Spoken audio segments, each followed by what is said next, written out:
Assalamualaikum warahmatullahi wabarakatuh. Alhamdulillahirabbil alamin wassalatu wassalamu ala asyrafil anbiya'il mursalin wa ala alihi wa sahbihi wa man tabi'ahum bi ihsan ila yaumiddin. Amma ba'd. Kaum muslimin dan muslimat jemaah salat maghrib yang rahmati Allah. Alhamdulillah, bersyukur kita kepada Allah tabaraka wa taala. Allah masih memberikan kepada kita nikmat-nikmatnya, yang dengan nikmat itu kita masih dapat melakukan berbagai macam aktivitas-aktivitas kita, kegiatan-kegiatan kita, baik yang berhubungan dengan urusan-urusan dunia kita maupun yang berhubungan dengan persiapan kita untuk kembali menghadap Allah dalam rangka mempertanggungjawabkan seluruh apa yang kita lakukan di permukaan bumi ini. Dan di sisi lain ada saudara-saudara kita yang sedang diuji oleh Allah ya dengan sakit. Kita berdoa kepada Allah semoga kepada mereka diberikan kesabaran, diberikan kesembuhan segera, dan dijadikan sakit yang menimpa mereka sebagai salah satu penyebab diangkatnya derajat yang lebih tinggi di sisi Allah tabaraka wa taala. Jemaah salat maghrib yang dirahmati Allah, di antara hal atau sesuatu yang banyak disebutkan dalam Al-Quran ya, atau disebutkan oleh Allah dalam Al-Quran adalah waktu. Dan tentunya ketika sesuatu itu disebutkan dalam Al-Quran, ini menunjukkan sesuatu itu penting, karena tidak ada yang sia-sia yang disebutkan dalam Al-Quran. Bahkan kata para ulama kita, satu huruf saja Allah sebutkan dalam Al-Quran, maka dibalik penyebutan satu huruf itu memiliki berbagai macam faedah, berbagai macam pelajaran. Apalagi ketika Allah menyebutkan satu kata, dan apalagi ketika kata tersebut atau sesuatu tersebut disebutkan oleh Allah secara berulang-ulang, termasuk berkaitan dengan waktu. Bahkan kalau kita melihat ayat-ayat Al-Quran, ketika Allah menyebutkan waktu, maka Allah menyebutkannya dengan sumpah. Bahkan kalau kita mau detail, maka Allah sebutkan atau Allah bersumpah dengan waktu itu dengan berbagai macam variasi waktu. Kita mulai dari waktu subuh, ya Allah mengatakan wal fajr, demi waktu fajar. Dan waw di sini wawul qasam, ya, sumpah. Dan kaidahnya kata para ulama kita, Allah tidak akan bersumpah kecuali dengan sesuatu yang agung, sesuatu yang mulia. Maka ketika Allah bersumpah dengan waktu, itu menunjukkan ya pentingnya waktu tersebut. Dan juga di ayat yang lain Allah mengatakan wasubhi idza tanaffas wal laili idza as'as wasubhi idza tanaffas.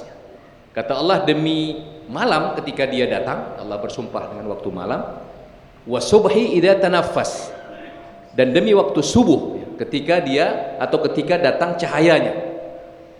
Ya. Juga Allah bersumpah dengan waktu duha. Wadduha. Kata Allah, demi waktu duha. Allah juga bersumpah dengan waktu siang. Ya, wal laili idza yaghsha, kata Allah, wan nahari idza tajalla, dan demi waktu siang ketika datang cahayanya. Allah juga bersumpah dengan waktu asar. Wal asr, demi waktu asar. Sebagian ulama kita menyebutkan maksudnya adalah demi masa, demi seluruh waktu tersebut. Juga Allah bersumpah dengan waktu malam. Wal laili idza yaghsha. Ya, tadi di ayat sebelumnya ya, wal laili idza as'as. Sehingga memang Allah bersumpah dengan waktu dan didetail oleh Allah ya, setiap sisi waktu tersebut. Ini menunjukkan waktu itu penting dan menunjukkan juga seluruh sisi waktu itu penting. Tidak ada waktu yang sia-sia. Mungkin bagi sebagian orang siang waktu kerja, malam tidur terus. Itu tidak ada dalam Islam seperti itu. Silahkan istirahat, tapi juga jangan lupa malam itu dimanfaatkan untuk beribadah. Sebagaimana Imam Syafi'i mengatakan, aku bagi waktu malamku itu untuk 3 bagian. 1 bagian untuk istirahat, ya, sebahagian untuk belajar, sebahagian untuk menambah ilmuku. Nah, ini pembagian waktu malam menurut Imam Syafi'i. Jadi intinya ayat-ayat ini dan ayat-ayat yang lain di mana Allah bersumpah dengan waktu ini menunjukkan betapa pentingnya waktu tersebut. Dan para ulama kita mengatakan ketika Allah bersumpah dengan waktu dan sumpahnya itu diulang-ulang, maka ada sejumlah pelajaran yang bisa kita ambil. Yang pertama adalah betapa pentingnya waktu tersebut dan betapa berharganya waktu itu. Al-Imam Hasan Al-Basri mengatakan, "Ya bana Adam innaka ayyam." Kata Hasan Al-Basri, "Wahai anak Adam, sesungguhnya hidupmu itu adalah kumpulan hari-hari. Idza dhahaba yaum dhahaba ba'duka." Kalau satu hari telah berlalu, maka telah berlalulah ya sebahagian dari hidupmu. Ini tadi sudah selesai hari Jumat. Artinya sudah berkurang masa hidup kita. Ya. Ibnu Mas'ud radhiyallahu anhu mengatakan bahwa yang paling aku sesali adalah ketika satu hari berlalu, ya, usiaku berkurang dan pahalaku tidak bertambah. Ini kata Ibnu Mas'ud. Ini yang aku sangat sesalkan. Ketika satu hari berlalu, usiaku berkurang dan ketaatanku tidak bertambah. Ya. Dan juga kata Hasan Al-Basri, kata Ibnu Mas'ud radhiyallahu anhu, di antara tanda ketika Allah berpaling dari seorang hamba, Allah tidak menyukai seorang hamba, adalah dijadikan waktunya itu habis untuk hal yang sia-sia, habis untuk hal maksiat. Hati-hati. Satu hari tidak jelas kemana habisnya, tidak ada karya, tidak ada prestasi yang dihasilkan. Sholat nggak beres, ya, baca Quran nggak ada, prestasi dunia juga nggak ada, sia-sia, nongkrong habis begitu saja. Ini kata Ibnu Mas'ud, hati-hati, ini tanda Allah tidak suka sama orang tersebut. Jangan bangga, wah saya hari ini tidak ada masalah, tidak ada ibadah, tapi tidak ada masalah, tidak ada macam-macam.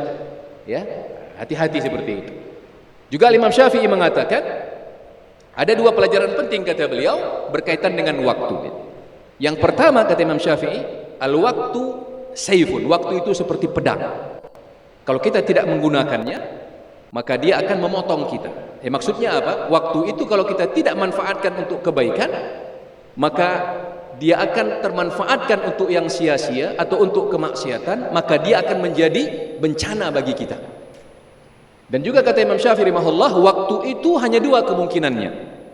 Kemungkinan pertama kita manfaatkan untuk kebaikan, atau kemungkinan yang kedua dia habis untuk sia-sia atau untuk kemaksiatan. Enggak ada yang ketiga kata Imam Syafi'i rahimahullah. Maka berusahalah kita semaksimal mungkin untuk mengisi waktu itu dengan hal-hal yang bermanfaat. Jangan takut capek. Sebagian orang nanti kalau saya sholat, saya baca Quran capek. Tidak ada orang di dunia ini tidak capek, tidak ada. Semuanya capek. Itu dijelaskan oleh Allah, ya ayyuhal insanu innaka kadihun ila rabbika kadaham famulaqi. Kata Allah, wahai manusia, seluruh kalian itu bekerja dan capek di dunia ini. Cuman ada yang capeknya untuk ketaatan, alhamdulillah. Capek karena mencari rezeki untuk keluarga, cari rezeki yang halal. Capek karena mendidik anak. Sebagian orang tua mengeluh, saya lelah kerja, habis uang untuk sekolahkan anak, untuk pendidikan anak. Alhamdulillah, uang habis, tenaga habis, tapi dalam kebaikan. Betapa banyak orang yang capek ngapain? Bermaksiat. Para pezina itu, coba ditanya sama mereka, capek, lelah mereka itu. Orang-orang yang kerjanya nongkrong di warung kopi, tidak jelas apa kerjanya, capek. Tapi sayang capeknya itu dalam kemaksiatan. Maka jangan takut capek dalam dunia ini, tapi takutlah ketika capek kita itu habis untuk yang sia-sia. Ya. Kalau kita bangun subuh, kita baca Quran, kita bekerja, tidak masalah. Ya. Karena memang semua kita akan capek. Jadi kata Imam Syafi'i seperti itu. Waktu itu hanya dua kemungkinannya. Kalau kita tidak manfaatkan untuk ketaatan kebaikan, maka dia akan habis untuk kemaksiatan, untuk hal yang sia-sia. Ya, begitu juga berkaitan dengan generasi kita, anak-anak kita. Sibukkan mereka dengan ketaatan. Sebagian orang tua bilang, wah masih kecil, kenapa disibukkan dengan menghafal? Alhamdulillah dia sibuk menghafal Al-Quran, dia sibuk menghafal pelajaran-pelajaran yang baik. Dibanding habis waktunya itu apa? Main game, nonton bola, jalan ke sana ke sini, nggak jelas. Ya, wah masih kecil sudah dibawa ke masjid, nanti capek sekali. Nggak apa-apa, dia capek ibadah. Daripada capeknya habis waktunya nggak jelas. Ya, Jadi ini kata Imam Syafi'i, kalau tidak kita gunakan untuk ketaatan, maka dia akan habis untuk kemaksiatan. Dan juga Ibnu Mas'ud mengatakan, inni la amkutu rajulan, kata Ibnu Mas'ud, aku membenci melihat seseorang yang nganggur, ya, tidak ada kerjaan. La li ajli dunya walal akhirah, tidak ada prestasi yang dihasilkan. Habis waktunya begitu saja. Ya, nongkrong sana sini, tidak ada. Uang tidak bertambah, rezeki tidak ada, ya, dan juga tidak ada ketaatan yang dia lakukan. Ini dicela oleh Ibnu Mas'ud radhiyallahu anhu, ya, seorang sahabat Nabi yang mulia. Ya.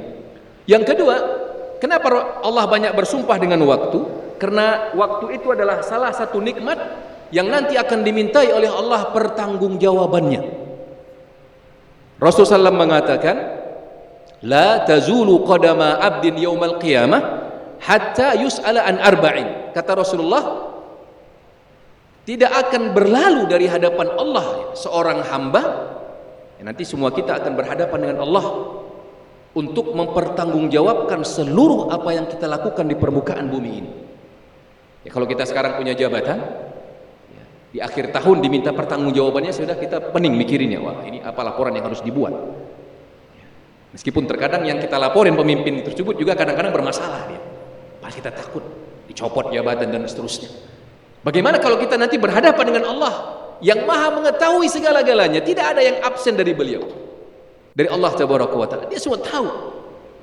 Dia tidak akan berlalu seorang hamba dari hadapan Allah, kata Rasulullah, nanti pada hari kiamat sampai ditanya tentang 4 perkara, dan duanya berkaitan dengan waktu.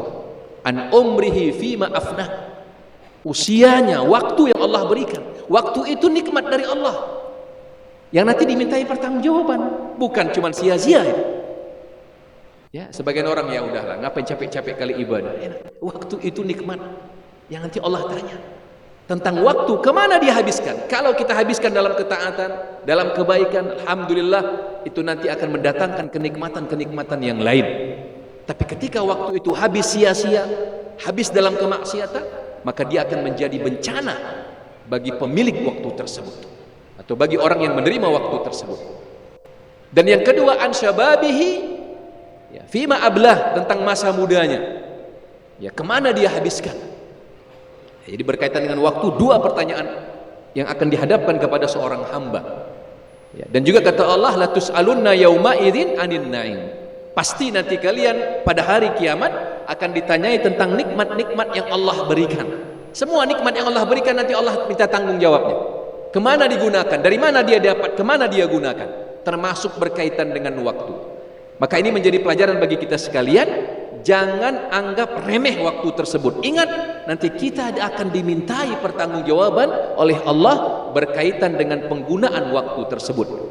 Dan pelajaran yang ketiga, ketika Allah banyak bersumpah dengan waktu, karena Allah ingin memberikan kabar kepada kita, mengingatkan kita bahwa waktu itu berlalu sangat cepat.